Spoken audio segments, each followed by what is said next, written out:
Bom dia, a paz de Jesus, amor de Maria, em nome do Pai, do Filho e do Espírito Santo. Amém. Proclamação do Evangelho de Jesus Cristo segundo Lucas, capítulo 16, do versículo 19 ao 31. Havia um homem rico que se vestia de púrpura e de linho fino, e todos os dias se banqueteava esplendidamente. Havia também um mendigo chamado Lázaro que, coberto de chagas, estava deitado à sua porta, desejando saciar-se com as migalhas que caíam da mesa do rico. E até os cães vinham lamber-lhe as chagas. Sucedeu morrer o mendigo, e foi levado pelos anjos ao seio de Abraão. Morreu também o rico, e foi sepultado. Quando estava nos tormentos do inferno, levantando os olhos, viu de longe Abraão e Lázaro no seu seio. Então exclamou: Pai Abraão, compadece-te de mim, e manda Lázaro que molhe em água a ponta do seu dedo para refrear a minha língua, pois sou atormentado nesta chama. Abraão disse-lhe: Filho, lembra-te que recebeste os teus bens em tua vida, e Lázaro, ao contrário, recebeu males. Por isso ele é agora consolado, e tu és atormentado. Além disso, há entre nós e vós um grande abismo, de maneira que os querem passar daqui para vós, não podem, nem os daí podem passar para nós. O rico disse: Rogo-te, pois, ó Pai, que os mandes à minha casa paterna, pois tenho 5 irmãos, para que os advirta disso, e não suceda que virem também eles parar a este lugar de tormento. Abraão disse-lhe: Tem Moisés e os profetas, ouçam-nos. Ele, porém, disse: Não basta isso, pai Abraão, mas se algum dos mortos for ter com eles, farão penitência. Ele disse-lhes: Se não houve Moisés e os profetas, tampouco acreditarão ainda que ressuscite algum dos mortos. Palavras da salvação. Glória a vós, Senhor. Queridos irmãos, essa parábola hoje Jesus nos apresenta o inferno, apresenta o céu, apresenta para nós aquele que coloca a sua confiança na carne, no poder, no ter, na riqueza, e apresenta aquele que está vivendo a sua miséria, mas que diante da sua miséria ele consegue conquistar a salvação. É assim, meu irmão, é aquele coração que se coloca ali na sua miséria, mas consegue enxergar Deus. Mas aquele que se coloca na riqueza, no ter, e acha que as coisas carnais está bom demais, o resto não tem pressa, né? E aí, quando vim ali diante da palavra de Deus, quando fala assim, ó, você está vivendo assim as bonanças, o adultério, a prostituição, você está vivendo isso, as regalias, muda de vida, meu irmão, isso aí não é certo. Aí você, não, o que importa é eu ser feliz, importa eu viver minha vida. E aí, meu irmão, você morre, vai para o quinto dos infernos e vai olhar, ver aquele que estava na miséria, lutando, mas buscando. E aí tá, irmão, os dois lados. Você quer convivência com Deus, viver a graça, ou você quer viver as bonanças, as regalias deste mundo e não tô nem aí para Deus? Eu estou falando uma sinceridade. É muitas coisas que as pessoas não querem ouvir. Ah, não, Deus é misericordioso, eu já estou salvo, eu tenho que viver a vida. Querido irmão, se eu não tiver a minha consciência de estar com Deus aqui em vida, eu não vou estar com Deus lá. É isso. E ele diz bem claro, já foi avisado, vende tudo que tens. O rico, né, um jovem rico pergunta para Jesus: o que eu tenho que fazer? Ele seguia ali, era um jovem que seguia os mandamentos, e ele chega e pergunta para Jesus: o que eu tenho que fazer? Jesus disse: vende tudo. Por quê? Porque aquela riqueza estava tomando conta do coração dele. O problema, irmão, não é você ser rico, o problema é você colocar Deus em quinto lugar na sua vida. Em quinto lugar, né? Nem segundo, nem terceiro. Lá no último, quando eu precisar de Deus, eu vou buscar Ele.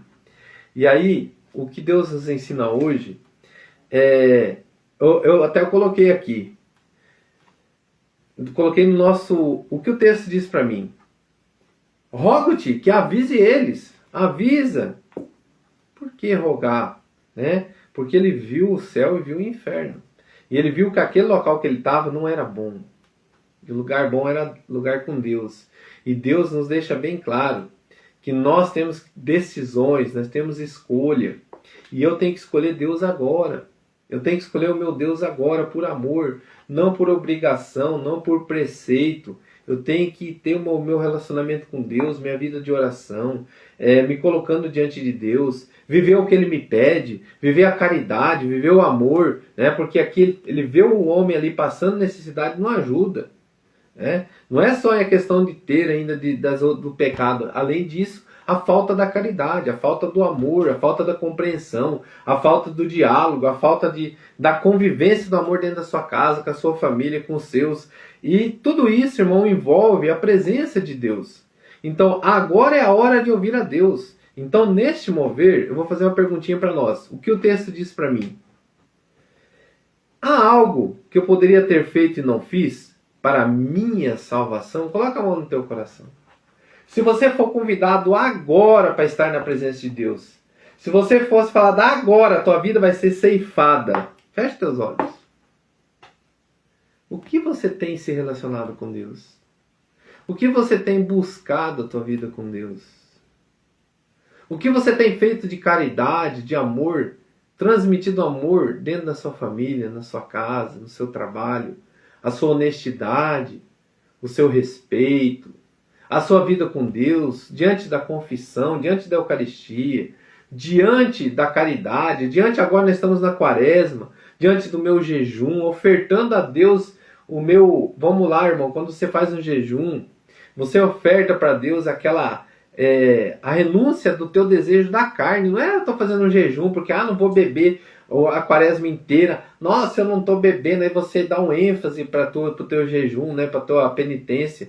Não estou bebendo. Aí você vai para se aparecer. Coitadinho. Não, eu não estou bebendo porque eu estou renunciando a esse desejo, que ele é mais forte do que eu. E isso não me domina. Porque eu amo a Ti, Senhor. E o que me domina é o Senhor, não é a bebida.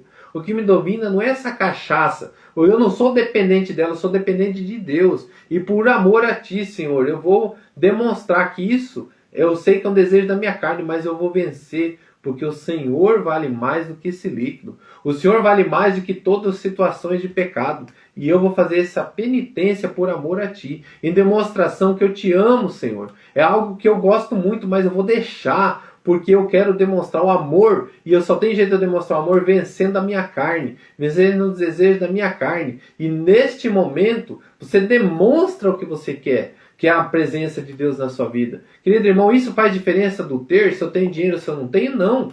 Isso que eu estou falando. Você não está colocando o ter, você está colocando a tua experiência com Deus. E todos podem ter essa experiência com Deus. Todo rico, pobre, todos podem ter. Eu posso ser uma pessoa pobre e não ter essa experiência com Deus. Posso ter uma pessoa que tem tudo e não ter essa experiência com Deus, porque eu não quero ter.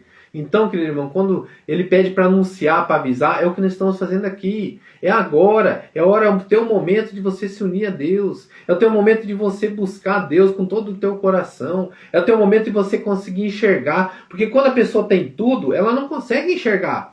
Porque ela está ali vivendo um êxtase dos bens materiais. Mas ela não está conseguindo enxergar. Mas quando tem uma falta, quando tem uma dificuldade, quando tem uma provação, a pessoa começa a querer voltar a Deus. Então, irmão, de todo mal, Deus tira coisas boas. Por quê? Porque a gente consegue enxergar que diante da maldade deste mundo, a maldade que fica escondida por trás do ter, por trás da ganância, por trás da ignorância, por trás da soberba. E nesse exato momento, eu quero dizer para mim e para você, o amor de Deus por nós é tão grande, que Ele nos dá a oportunidade da gente rever o que a gente fez. Você já colocando a mão no teu coração, você já percebeu quantas palavras foram ditas agora? Será que eu não preciso ter uma mudança na minha vida? E a hora é agora? O teu momento é agora?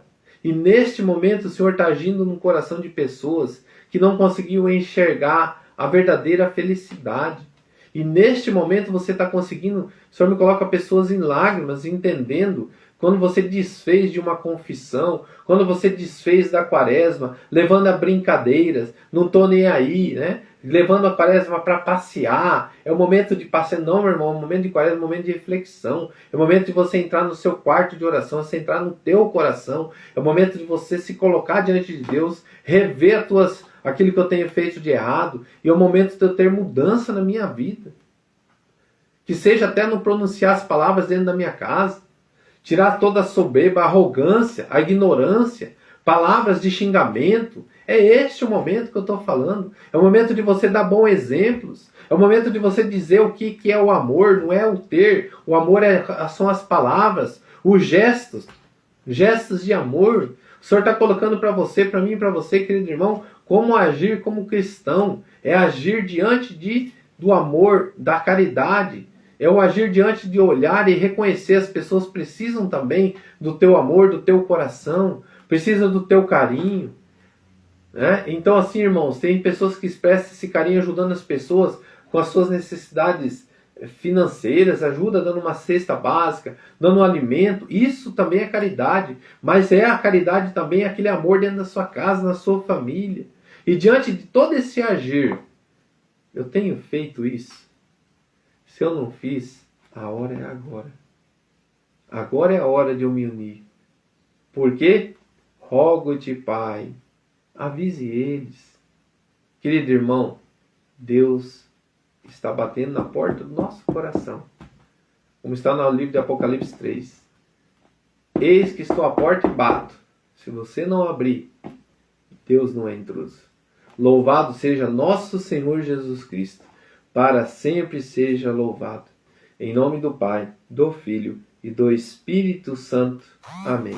Rezemos um Pai Nosso e 3 Ave Maria, para que o nosso coração hoje esteja aberto para a graça, para ouvir a Deus, para estar com Ele agora. Rezemos. Pai nosso que estais no céu, santificado